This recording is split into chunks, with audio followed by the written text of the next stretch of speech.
ಯಾದಗಿರಿ ತಾಲೂಕಿನ ಎಸ್ ಹೊಸಳ್ಳಿ ಅನ್ನುವಂಥ ಒಂದು ಗ್ರಾಮದಲ್ಲಿ ಸರ್ಕಾರಿ ಶಾಲೆ ಸಂಪೂರ್ಣವಾಗಿ ಶಿಥಿಲಾವಸ್ಥೆಗೆ ತಲುಪಿ ಈ ಒಂದು ಶಾಲೆಯಲ್ಲಿ ಕೊಠಡಿಗಳು ಇಲ್ಲದೆ ಇರೋ ಮಕ್ಕಳನ್ನ ಬಯಲಲ್ಲಿ ಕೂರಿಸಿ ಪಾಠವನ್ನು ಮಾಡುವಂಥ ಸ್ಥಿತಿ ಕೂಡ ಈ ಒಂದು ಗ್ರಾಮದಲ್ಲಿ ನಿರ್ಮಾಣವಾಗಿತ್ತು. ಈ ಬಗ್ಗೆ ರಿಪಬ್ಲಿಕ್ ಕನ್ನಡ ಒಂದು ವಿಸ್ತೃತವಾದಂಥ ವರದಿಯನ್ನು ಮಾಡಿತ್ತು. ಆ ಬಳಿಕ ಈ ಒಂದು ಶಾಲೆಗೆ 3 ಕೊಠಡಿಗಳಿಗೆ ಕೂಡ ಈಗಾಗಲೇ ಶಾಂಕ್ಷನ್ ಆಗಿರುವಂಥದ್ದು. ಈ ನಿಟ್ಟಿನಲ್ಲಿ ಇವತ್ತು ಇಲ್ಲಿ ಒಂದು ಈಗಾಗಲೇ ಕೊಠಡಿಗಳ ಕಾಮಗಾರಿ ಕೂಡ ನಡೀತಾ ಇರುವಂಥದ್ದು. ಖುದ್ದು ನಾವೀಗ ಆ ಒಂದು ದೃಶ್ಯಾವಳಿಗಳು ಕೂಡ ಗಮನಿಸ್ತಾ ಇರ್ಬೋದು. ನೀವು ಈಗಾಗಲೇ KKRDB ಅನುದಾನದಿಂದ ಈ ಒಂದು ಶಾಲೆಗೆ ಈಗ ಶಾಲೆ ಕಟ್ಟಡಗಳು ಕೂಡ ಕಾಮಗಾರಿ ನಡೀತಾ ಇರುವಂಥದ್ದು. ಖುದ್ದು DDP ಅವರು ಕೂಡ ಈ ಬಗ್ಗೆ ಒಂದು ಸ್ಪಷ್ಟನೆಯನ್ನು ಕೊಟ್ಟಿರುವಂಥದ್ದು. ಅಂದರೆ ಈ ಒಂದು ಬಗ್ಗೆ ರಿಪಬ್ಲಿಕ್ ಕನ್ನಡ ಯಾವಾಗ ಸುದ್ದಿಯನ್ನು ಮಾಡಿತ್ತು, ಆ ಬಳಿಕ ಸಂಬಂಧಪಟ್ಟಂಥ ಇಲಾಖೆ ಅಧಿಕಾರಿಗಳು, ಇಲಾಖೆ ಸಚಿವರಾಗಿರ್ಬೋದು ಮತ್ತು ಶಾಸಕರ ಗಮನಕ್ಕೆ ತಂದ ಮೇಲೆ ಈ ಒಂದು ಶಾಲೆಗೆ ಇಷ್ಟೊಂದಿಷ್ಟು ಅನುದಾನ ಬಂದಿಗಾಗಿ ರಿಪಬ್ಲಿಕ್ ಕನ್ನಡಕ್ಕೆ ನಾವು ಧನ್ಯವಾದವನ್ನು ಹೇಳಬೇಕು ಅನ್ನುವಂಥ ಮಾತನ್ನು ಖುದ್ದು DDP ಅವರು ಕೂಡ ಹೇಳಿದರು. ಮತ್ತು ಇಲ್ಲಿರುವಂಥ ಮಕ್ಕಳು ಕೂಡ ಒಂದು ರೀತಿ ಸಂತೋಷವನ್ನು ಪಡ್ತಿದ್ದಾರೆ ಅಂತ ಹೇಳಬೇಕಾಗಿದೆ. ಯಾಕೆಂದರೆ ಈ ಒಂದು ಶಾಲೆಯಲ್ಲಿ ಓದ್ತಿರುವಂಥ ಮಕ್ಕಳು ಜೀವದ ಭಯದಲ್ಲಿ ಕುಳಿತು ಪಾಠವನ್ನು ಕೇಳುವಂಥ ಸ್ಥಿತಿ ಕೂಡ ನಿರ್ಮಾಣವಾಗಿತ್ತು. ಆದರೆ ರಿಪಬ್ಲಿಕ್ ಕನ್ನಡದ ವರದಿ ಬಳಿಕ ಈ ಒಂದು ಶಾಲೆಗೆ ಒಂದಿಷ್ಟು ಮುಕ್ತಿ ಸಿಕ್ಕಂತಾಗಿದೆ ಅಂತ ಹೇಳ್ಬೋದು. ನಾಗರಾಜ್ ಮುಗ್ದುಮ್, ರಿಪಬ್ಲಿಕ್ ಕನ್ನಡ, ಯಾದಗಿರಿ. ಯಾದಗಿರಿ ತಾಲೂಕಿನ ಎಸ್ ಹೊಸಳ್ಳಿ ಅನ್ನುವಂಥ ಒಂದು ಗ್ರಾಮದಲ್ಲಿ ಸರ್ಕಾರಿ ಶಾಲೆ ಸಂಪೂರ್ಣವಾಗಿ ಶಿಥಿಲಾವಸ್ಥೆಗೆ ತಲುಪಿ ಈ ಒಂದು ಶಾಲೆಯಲ್ಲಿ ಕೊಠಡಿಗಳು ಇಲ್ಲದೆ ಇರೋ ಮಕ್ಕಳನ್ನ ಬಯಲಲ್ಲಿ ಕೂರಿಸಿ ಪಾಠವನ್ನು ಮಾಡುವಂಥ ಸ್ಥಿತಿ ಕೂಡ ಈ ಒಂದು ಗ್ರಾಮದಲ್ಲಿ ನಿರ್ಮಾಣವಾಗಿತ್ತು. ಈ ಬಗ್ಗೆ ರಿಪಬ್ಲಿಕ್ ಕನ್ನಡ ಒಂದು ವಿಸ್ತೃತವಾದಂಥ ವರದಿಯನ್ನು ಮಾಡಿತ್ತು. ಆ ಬಳಿಕ ಈ ಒಂದು ಶಾಲೆಗೆ 3 ಕೊಠಡಿಗಳಿಗೆ ಕೂಡ ಈಗಾಗಲೇ ಶಾಂಕ್ಷನ್ ಆಗಿರುವಂಥದ್ದು. ಈ ನಿಟ್ಟಿನಲ್ಲಿ ಇವತ್ತು ಇಲ್ಲಿ ಒಂದು ಈಗಾಗಲೇ ಕೊಠಡಿಗಳ ಕಾಮಗಾರಿ ಕೂಡ ನಡೀತಾ ಇರುವಂಥದ್ದು. ಖುದ್ದು ನಾವೀಗ ಆ ಒಂದು ದೃಶ್ಯಾವಳಿಗಳು ಕೂಡ ಗಮನಿಸ್ತಾ ಇರ್ಬೋದು. ನೀವು ಈಗಾಗಲೇ KKRDB ಅನುದಾನದಿಂದ ಈ ಒಂದು ಶಾಲೆಗೆ ಈಗ ಶಾಲೆ ಕಟ್ಟಡಗಳು ಕೂಡ ಕಾಮಗಾರಿ ನಡೀತಾ ಇರುವಂಥದ್ದು. ಖುದ್ದು DDP ಅವರು ಕೂಡ ಈ ಬಗ್ಗೆ ಒಂದು ಸ್ಪಷ್ಟನೆಯನ್ನು ಕೊಟ್ಟಿರುವಂಥದ್ದು. ಅಂದರೆ ಈ ಒಂದು ಬಗ್ಗೆ ರಿಪಬ್ಲಿಕ್ ಕನ್ನಡ ಯಾವಾಗ ಸುದ್ದಿಯನ್ನು ಮಾಡಿತ್ತು, ಆ ಬಳಿಕ ಸಂಬಂಧಪಟ್ಟಂಥ ಇಲಾಖೆ ಅಧಿಕಾರಿಗಳು, ಇಲಾಖೆ ಸಚಿವರಾಗಿರ್ಬೋದು ಮತ್ತು ಶಾಸಕರ ಗಮನಕ್ಕೆ ತಂದ ಮೇಲೆ ಈ ಒಂದು ಶಾಲೆಗೆ ಇಷ್ಟೊಂದಿಷ್ಟು ಅನುದಾನ ಬಂದಿಗಾಗಿ ರಿಪಬ್ಲಿಕ್ ಕನ್ನಡಕ್ಕೆ ನಾವು ಧನ್ಯವಾದವನ್ನು ಹೇಳಬೇಕು ಅನ್ನುವಂಥ ಮಾತನ್ನು ಖುದ್ದು DDP ಅವರು ಕೂಡ ಹೇಳಿದರು. ಮತ್ತು ಇಲ್ಲಿರುವಂಥ ಮಕ್ಕಳು ಕೂಡ ಒಂದು ರೀತಿ ಸಂತೋಷವನ್ನು ಪಡ್ತಿದ್ದಾರೆ ಅಂತ ಹೇಳಬೇಕಾಗಿದೆ. ಯಾಕೆಂದರೆ ಈ ಒಂದು ಶಾಲೆಯಲ್ಲಿ ಓದ್ತಿರುವಂಥ ಮಕ್ಕಳು ಜೀವದ ಭಯದಲ್ಲಿ ಕುಳಿತು ಪಾಠವನ್ನು ಕೇಳುವಂಥ ಸ್ಥಿತಿ ಕೂಡ ನಿರ್ಮಾಣವಾಗಿತ್ತು. ಆದರೆ ರಿಪಬ್ಲಿಕ್ ಕನ್ನಡದ ವರದಿ ಬಳಿಕ ಈ ಒಂದು ಶಾಲೆಗೆ ಒಂದಿಷ್ಟು ಮುಕ್ತಿ ಸಿಕ್ಕಂತಾಗಿದೆ ಅಂತ ಹೇಳ್ಬೋದು. ನಾಗರಾಜ್ ಮುಗ್ದುಮ್, ರಿಪಬ್ಲಿಕ್ ಕನ್ನಡ, ಯಾದಗಿರಿ. ಯಾದಗಿರಿ ತಾಲೂಕಿನ ಎಸ್ ಹೊಸಳ್ಳಿ ಅನ್ನುವಂಥ ಒಂದು ಗ್ರಾಮದಲ್ಲಿ ಸರ್ಕಾರಿ ಶಾಲೆ ಸಂಪೂರ್ಣವಾಗಿ ಶಿಥಿಲಾವಸ್ಥೆಗೆ ತಲುಪಿ ಈ ಒಂದು ಶಾಲೆಯಲ್ಲಿ ಕೊಠಡಿಗಳು ಇಲ್ಲದೆ ಇರೋ ಮಕ್ಕಳನ್ನ ಬಯಲಲ್ಲಿ ಕೂರಿಸಿ ಪಾಠವನ್ನು ಮಾಡುವಂಥ ಸ್ಥಿತಿ ಕೂಡ ಈ ಒಂದು ಗ್ರಾಮದಲ್ಲಿ ನಿರ್ಮಾಣವಾಗಿತ್ತು. ಈ ಬಗ್ಗೆ ರಿಪಬ್ಲಿಕ್ ಕನ್ನಡ ಒಂದು ವಿಸ್ತೃತವಾದಂಥ ವರದಿಯನ್ನು ಮಾಡಿತ್ತು. ಆ ಬಳಿಕ ಈ ಒಂದು ಶಾಲೆಗೆ 3 ಕೊಠಡಿಗಳಿಗೆ ಕೂಡ ಈಗಾಗಲೇ ಶಾಂಕ್ಷನ್ ಆಗಿರುವಂಥದ್ದು. ಈ ನಿಟ್ಟಿನಲ್ಲಿ ಇವತ್ತು ಇಲ್ಲಿ ಒಂದು ಈಗಾಗಲೇ ಕೊಠಡಿಗಳ ಕಾಮಗಾರಿ ಕೂಡ ನಡೀತಾ ಇರುವಂಥದ್ದು. ಖುದ್ದು ನಾವೀಗ ಆ ಒಂದು ದೃಶ್ಯಾವಳಿಗಳು ಕೂಡ ಗಮನಿಸ್ತಾ ಇರ್ಬೋದು. ನೀವು ಈಗಾಗಲೇ KKRDB ಅನುದಾನದಿಂದ ಈ ಒಂದು ಶಾಲೆಗೆ ಈಗ ಶಾಲೆ ಕಟ್ಟಡಗಳು ಕೂಡ ಕಾಮಗಾರಿ ನಡೀತಾ ಇರುವಂಥದ್ದು. ಖುದ್ದು DDP ಅವರು ಕೂಡ ಈ ಬಗ್ಗೆ ಒಂದು ಸ್ಪಷ್ಟನೆಯನ್ನು ಕೊಟ್ಟಿರುವಂಥದ್ದು. ಅಂದರೆ ಈ ಒಂದು ಬಗ್ಗೆ ರಿಪಬ್ಲಿಕ್ ಕನ್ನಡ ಯಾವಾಗ ಸುದ್ದಿಯನ್ನು ಮಾಡಿತ್ತು, ಆ ಬಳಿಕ ಸಂಬಂಧಪಟ್ಟಂಥ ಇಲಾಖೆ ಅಧಿಕಾರಿಗಳು, ಇಲಾಖೆ ಸಚಿವರಾಗಿರ್ಬೋದು ಮತ್ತು ಶಾಸಕರ ಗಮನಕ್ಕೆ ತಂದ ಮೇಲೆ ಈ ಒಂದು ಶಾಲೆಗೆ ಇಷ್ಟೊಂದಿಷ್ಟು ಅನುದಾನ ಬಂದಿಗಾಗಿ ರಿಪಬ್ಲಿಕ್ ಕನ್ನಡಕ್ಕೆ ನಾವು ಧನ್ಯವಾದವನ್ನು ಹೇಳಬೇಕು ಅನ್ನುವಂಥ ಮಾತನ್ನು ಖುದ್ದು DDP ಅವರು ಕೂಡ ಹೇಳಿದರು. ಮತ್ತು ಇಲ್ಲಿರುವಂಥ ಮಕ್ಕಳು ಕೂಡ ಒಂದು ರೀತಿ ಸಂತೋಷವನ್ನು ಪಡ್ತಿದ್ದಾರೆ ಅಂತ ಹೇಳಬೇಕಾಗಿದೆ. ಯಾಕೆಂದರೆ ಈ ಒಂದು ಶಾಲೆಯಲ್ಲಿ ಓದ್ತಿರುವಂಥ ಮಕ್ಕಳು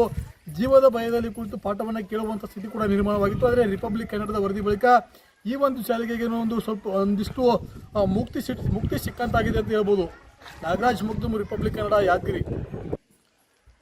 ಯಾದಗಿರಿ ತಾಲೂಕಿನ ಎಸ್ ಹೊಸಳ್ಳಿ ಅನ್ನುವಂಥ ಒಂದು ಗ್ರಾಮದಲ್ಲಿ ಸರ್ಕಾರಿ ಶಾಲೆ ಸಂಪೂರ್ಣವಾಗಿ ಶಿಥಿಲಾವಸ್ಥೆಗೆ ತಲುಪಿ ಈ ಒಂದು ಶಾಲೆಯಲ್ಲಿ ಕೊಠಡಿಗಳು ಇಲ್ಲದೆ ಇರೋ ಮಕ್ಕಳನ್ನ ಬಯಲಲ್ಲಿ ಕೂರಿಸಿ ಪಾಠವನ್ನು ಮಾಡುವಂಥ ಸ್ಥಿತಿ ಕೂಡ ಈ ಒಂದು ಗ್ರಾಮದಲ್ಲಿ ನಿರ್ಮಾಣವಾಗಿತ್ತು. ಈ ಬಗ್ಗೆ ರಿಪಬ್ಲಿಕ್ ಕನ್ನಡ ಒಂದು ವಿಸ್ತೃತವಾದಂಥ ವರದಿಯನ್ನು ಮಾಡಿತ್ತು. ಆ ಬಳಿಕ ಈ ಒಂದು ಶಾಲೆಗೆ 3 ಕೊಠಡಿಗಳಿಗೆ ಕೂಡ ಈಗಾಗಲೇ ಶಾಂಕ್ಷನ್ ಆಗಿರುವಂಥದ್ದು. ಈ ನಿಟ್ಟಿನಲ್ಲಿ ಇವತ್ತು ಇಲ್ಲಿ ಒಂದು ಈಗಾಗಲೇ ಕೊಠಡಿಗಳ ಕಾಮಗಾರಿ ಕೂಡ ನಡೀತಾ ಇರುವಂಥದ್ದು. ಖುದ್ದು ನಾವೀಗ ಆ ಒಂದು ದೃಶ್ಯಾವಳಿಗಳು ಕೂಡ ಗಮನಿಸ್ತಾ ಇರ್ಬೋದು. ನೀವು ಈಗಾಗಲೇ KKRDB ಅನುದಾನದಿಂದ ಈ ಒಂದು ಶಾಲೆಗೆ ಈಗ ಶಾಲೆ ಕಟ್ಟಡಗಳು ಕೂಡ ಕಾಮಗಾರಿ ನಡೀತಾ ಇರುವಂಥದ್ದು. ಖುದ್ದು DDP ಅವರು ಕೂಡ ಈ ಬಗ್ಗೆ ಒಂದು ಸ್ಪಷ್ಟನೆಯನ್ನು ಕೊಟ್ಟಿರುವಂಥದ್ದು. ಅಂದರೆ ಈ ಒಂದು ಬಗ್ಗೆ ರಿಪಬ್ಲಿಕ್ ಕನ್ನಡ ಯಾವಾಗ ಸುದ್ದಿಯನ್ನು ಮಾಡಿತ್ತು, ಆ ಬಳಿಕ ಸಂಬಂಧಪಟ್ಟಂಥ ಇಲಾಖೆ ಅಧಿಕಾರಿಗಳು, ಇಲಾಖೆ ಸಚಿವರಾಗಿರ್ಬೋದು ಮತ್ತು ಶಾಸಕರ ಗಮನಕ್ಕೆ ತಂದ ಮೇಲೆ ಈ ಒಂದು ಶಾಲೆಗೆ ಇಷ್ಟೊಂದಿಷ್ಟು ಅನುದಾನ ಬಂದಿಗಾಗಿ ರಿಪಬ್ಲಿಕ್ ಕನ್ನಡಕ್ಕೆ ನಾವು ಧನ್ಯವಾದವನ್ನು ಹೇಳಬೇಕು ಅನ್ನುವಂಥ ಮಾತನ್ನು ಖುದ್ದು DDP ಅವರು ಕೂಡ ಹೇಳಿದರು. ಮತ್ತು ಇಲ್ಲಿರುವಂಥ ಮಕ್ಕಳು ಕೂಡ ಒಂದು ರೀತಿ ಸಂತೋಷವನ್ನು ಪಡ್ತಿದ್ದಾರೆ ಅಂತ ಹೇಳಬೇಕಾಗಿದೆ. ಯಾಕೆಂದರೆ ಈ ಒಂದು ಶಾಲೆಯಲ್ಲಿ ಓದ್ತಿರುವಂಥ ಮಕ್ಕಳು ಜೀವದ ಭಯದಲ್ಲಿ ಕುಳಿತು ಪಾಠವನ್ನು ಕೇಳುವಂಥ ಸ್ಥಿತಿ ಕೂಡ ನಿರ್ಮಾಣವಾಗಿತ್ತು. ಆದರೆ ರಿಪಬ್ಲಿಕ್ ಕನ್ನಡದ ವರದಿ ಬಳಿಕ ಈ ಒಂದು ಶಾಲೆಗೆ ಒಂದಿಷ್ಟು ಮುಕ್ತಿ ಸಿಕ್ಕಂತಾಗಿದೆ ಅಂತ ಹೇಳ್ಬೋದು. ನಾಗರಾಜ್ ಮುಗ್ದುಮ್, ರಿಪಬ್ಲಿಕ್ ಕನ್ನಡ, ಯಾದಗಿರಿ.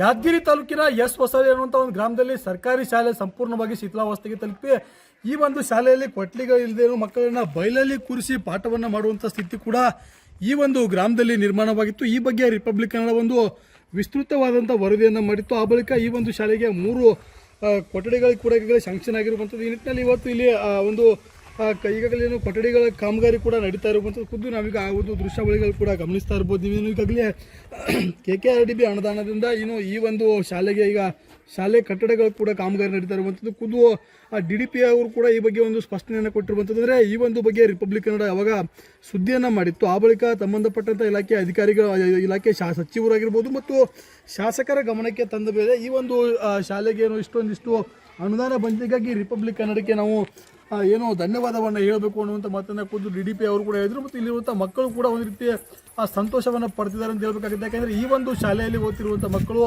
ಜೀವದ ಭಯದಲ್ಲಿ ಕುಳಿತು ಪಾಠವನ್ನು ಕೇಳುವಂಥ ಸ್ಥಿತಿ ಕೂಡ ನಿರ್ಮಾಣವಾಗಿತ್ತು. ಆದರೆ ರಿಪಬ್ಲಿಕ್ ಕನ್ನಡದ ವರದಿ ಬಳಿಕ ಈ ಒಂದು ಶಾಲೆಗೆ ಒಂದಿಷ್ಟು ಮುಕ್ತಿ ಸಿಕ್ಕಂತಾಗಿದೆ ಅಂತ ಹೇಳ್ಬೋದು. ನಾಗರಾಜ್ ಮುಗ್ದುಮ್, ರಿಪಬ್ಲಿಕ್ ಕನ್ನಡ, ಯಾದಗಿರಿ.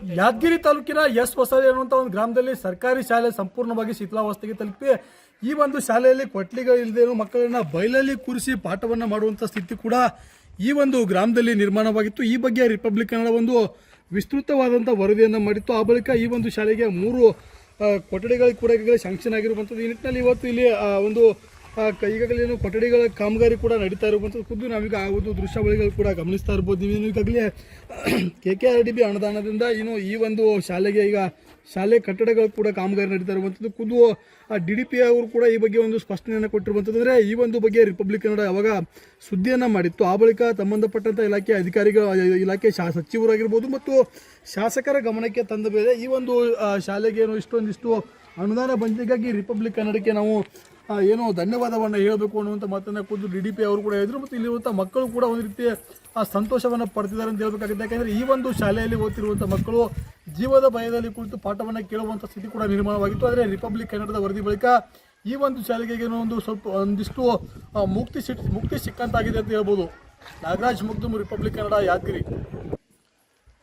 ಯಾದಗಿರಿ ತಾಲೂಕಿನ ಎಸ್ ಹೊಸಳ್ಳಿ ಅನ್ನುವಂಥ ಒಂದು ಗ್ರಾಮದಲ್ಲಿ ಸರ್ಕಾರಿ ಶಾಲೆ ಸಂಪೂರ್ಣವಾಗಿ ಶಿಥಿಲಾವಸ್ಥೆಗೆ ತಲುಪಿ ಈ ಒಂದು ಶಾಲೆಯಲ್ಲಿ ಕೊಠಡಿಗಳು ಇಲ್ಲದೆ ಮಕ್ಕಳನ್ನ ಬಯಲಲ್ಲಿ ಕೂರಿಸಿ ಪಾಠವನ್ನು ಮಾಡುವಂಥ ಸ್ಥಿತಿ ಕೂಡ ಈ ಒಂದು ಗ್ರಾಮದಲ್ಲಿ ನಿರ್ಮಾಣವಾಗಿತ್ತು. ಈ ಬಗ್ಗೆ ರಿಪಬ್ಲಿಕ್ ಕನ್ನಡ ಒಂದು ವಿಸ್ತೃತವಾದಂಥ ವರದಿಯನ್ನು ಮಾಡಿತ್ತು. ಆ ಬಳಿಕ ಈ ಒಂದು ಶಾಲೆಗೆ 3 ಕೊಠಡಿಗಳಿಗೆ ಕೂಡ ಈಗಾಗಲೇ ಶಾಂಕ್ಷನ್ ಆಗಿರುವಂಥದ್ದು. ಈ ನಿಟ್ಟಿನಲ್ಲಿ ಇವತ್ತು ಇಲ್ಲಿ ಒಂದು ಈಗಾಗಲೇ ಕೊಠಡಿಗಳ ಕಾಮಗಾರಿ ಕೂಡ ನಡೀತಾ ಇರುವಂಥದ್ದು ಖುದ್ದು ನಾವೀಗ ಆ ಒಂದು ದೃಶ್ಯಾವಳಿಗಳು ಕೂಡ ಗಮನಿಸ್ತಾ ಇರ್ಬೋದು. ನೀವೇನು ಈಗಾಗಲೇ KKRDB ಅನುದಾನದಿಂದ ಈ ಒಂದು ಶಾಲೆಗೆ ಈಗ ಶಾಲೆ ಕಟ್ಟಡಗಳು ಕೂಡ ಕಾಮಗಾರಿ ನಡೀತಾ ಇರುವಂಥದ್ದು. ಖುದ್ದು DDP ಅವರು ಕೂಡ ಈ ಬಗ್ಗೆ ಒಂದು ಸ್ಪಷ್ಟನೆಯನ್ನು ಕೊಟ್ಟಿರುವಂಥದ್ದು. ಅಂದರೆ ಈ ಒಂದು ಬಗ್ಗೆ ರಿಪಬ್ಲಿಕ್ ಕನ್ನಡ ಅವಾಗ ಸುದ್ದಿಯನ್ನು ಮಾಡಿತ್ತು. ಆ ಬಳಿಕ ಸಂಬಂಧಪಟ್ಟಂಥ ಇಲಾಖೆ ಅಧಿಕಾರಿಗಳು, ಇಲಾಖೆ ಸಚಿವರಾಗಿರ್ಬೋದು ಮತ್ತು ಶಾಸಕರ ಗಮನಕ್ಕೆ ತಂದ ಮೇಲೆ ಈ ಒಂದು ಶಾಲೆಗೆ ಇಷ್ಟೊಂದಿಷ್ಟು ಅನುದಾನ ಬಂದಿಗಾಗಿ ರಿಪಬ್ಲಿಕ್ ಕನ್ನಡಕ್ಕೆ ನಾವು ಧನ್ಯವಾದವನ್ನು ಹೇಳಬೇಕು ಅನ್ನುವಂಥ ಮಾತನ್ನು ಖುದ್ದು DDP ಅವರು ಕೂಡ ಹೇಳಿದರು. ಮತ್ತು ಇಲ್ಲಿರುವಂಥ ಮಕ್ಕಳು ಕೂಡ ಒಂದು ರೀತಿಯ ಸಂತೋಷವನ್ನು ಪಡ್ತಿದ್ದಾರೆ ಅಂತ ಹೇಳಬೇಕಾಗುತ್ತೆ. ಯಾಕೆಂದರೆ ಈ ಒಂದು ಶಾಲೆಯಲ್ಲಿ ಓದ್ತಿರುವಂಥ ಮಕ್ಕಳು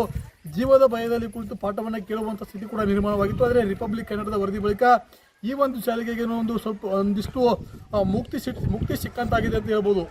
ನಾಗರಾಜ್ ಮುಗ್ದುಮ್, ರಿಪಬ್ಲಿಕ್ ಕನ್ನಡ, ಯಾದಗಿರಿ. ಯಾದಗಿರಿ ತಾಲೂಕಿನ ಎಸ್ ಹೊಸಳ್ಳಿ ಅನ್ನುವಂಥ ಒಂದು ಗ್ರಾಮದಲ್ಲಿ ಸರ್ಕಾರಿ ಶಾಲೆ ಸಂಪೂರ್ಣವಾಗಿ ಶಿಥಿಲಾವಸ್ಥೆಗೆ ತಲುಪಿ ಈ ಒಂದು ಶಾಲೆಯಲ್ಲಿ ಕೊಠಡಿಗಳು ಇಲ್ಲದೆ ಮಕ್ಕಳನ್ನ ಬಯಲಲ್ಲಿ ಕೂರಿಸಿ ಪಾಠವನ್ನು ಮಾಡುವಂಥ ಸ್ಥಿತಿ ಕೂಡ ಈ ಒಂದು ಗ್ರಾಮದಲ್ಲಿ ನಿರ್ಮಾಣವಾಗಿತ್ತು. ಈ ಬಗ್ಗೆ ರಿಪಬ್ಲಿಕ್ ಕನ್ನಡ ಒಂದು ವಿಸ್ತೃತವಾದಂಥ ವರದಿಯನ್ನು ಮಾಡಿತ್ತು. ಆ ಬಳಿಕ ಈ ಒಂದು ಶಾಲೆಗೆ 3 ಕೊಠಡಿಗಳಿಗೆ ಕೂಡ ಈಗಾಗಲೇ ಶಾಂಕ್ಷನ್ ಆಗಿರುವಂಥದ್ದು. ಈ ನಿಟ್ಟಿನಲ್ಲಿ ಇವತ್ತು ಇಲ್ಲಿ ಒಂದು ಈಗಾಗಲೇ ಕೊಠಡಿಗಳ ಕಾಮಗಾರಿ ಕೂಡ ನಡೀತಾ ಇರುವಂಥದ್ದು ಖುದ್ದು ನಾವೀಗ ಆ ಒಂದು ದೃಶ್ಯಾವಳಿಗಳು ಕೂಡ ಗಮನಿಸ್ತಾ ಇರ್ಬೋದು. ನೀವೇನು ಈಗಾಗಲೇ KKRDB ಅನುದಾನದಿಂದ ಈ ಒಂದು ಶಾಲೆಗೆ ಈಗ ಶಾಲೆ ಕಟ್ಟಡಗಳು ಕೂಡ ಕಾಮಗಾರಿ ನಡೀತಾ ಇರುವಂಥದ್ದು. ಖುದ್ದು DDP ಅವರು ಕೂಡ ಈ ಬಗ್ಗೆ ಒಂದು ಸ್ಪಷ್ಟನೆಯನ್ನು ಕೊಟ್ಟಿರುವಂಥದ್ದು. ಅಂದರೆ ಈ ಒಂದು ಬಗ್ಗೆ ರಿಪಬ್ಲಿಕ್ ಕನ್ನಡ ಅವಾಗ ಸುದ್ದಿಯನ್ನು ಮಾಡಿತ್ತು. ಆ ಬಳಿಕ ಸಂಬಂಧಪಟ್ಟಂಥ ಇಲಾಖೆ ಅಧಿಕಾರಿಗಳು, ಇಲಾಖೆ ಸಚಿವರಾಗಿರ್ಬೋದು ಮತ್ತು ಶಾಸಕರ ಗಮನಕ್ಕೆ ತಂದ ಮೇಲೆ ಈ ಒಂದು ಶಾಲೆಗೆ ಇಷ್ಟೊಂದಿಷ್ಟು ಅನುದಾನ ಬಂದಿಗಾಗಿ ರಿಪಬ್ಲಿಕ್ ಕನ್ನಡಕ್ಕೆ ನಾವು ಧನ್ಯವಾದವನ್ನು ಹೇಳಬೇಕು ಅನ್ನುವಂಥ ಮಾತನ್ನು ಖುದ್ದು DDP ಅವರು ಕೂಡ ಹೇಳಿದರು. ಮತ್ತು ಇಲ್ಲಿರುವಂಥ ಮಕ್ಕಳು ಕೂಡ ಒಂದು ರೀತಿಯ ಸಂತೋಷವನ್ನು ಪಡ್ತಿದ್ದಾರೆ ಅಂತ ಹೇಳಬೇಕಾಗುತ್ತೆ. ಯಾಕೆಂದರೆ ಈ ಒಂದು ಶಾಲೆಯಲ್ಲಿ ಓದ್ತಿರುವಂಥ ಮಕ್ಕಳು ಜೀವದ ಭಯದಲ್ಲಿ ಕುಳಿತು ಪಾಠವನ್ನು ಕೇಳುವಂಥ ಸ್ಥಿತಿ ಕೂಡ ನಿರ್ಮಾಣವಾಗಿತ್ತು. ಆದರೆ ರಿಪಬ್ಲಿಕ್ ಕನ್ನಡದ ವರದಿ ಬಳಿಕ ಈ ಒಂದು ಶಾಲೆಗೆ ಒಂದಿಷ್ಟು ಮುಕ್ತಿ ಸಿಕ್ಕಂತಾಗಿದೆ ಅಂತ ಹೇಳ್ಬೋದು. ನಾಗರಾಜ್ ಮುಗ್ದುಮ್, ರಿಪಬ್ಲಿಕ್ ಕನ್ನಡ, ಯಾದಗಿರಿ.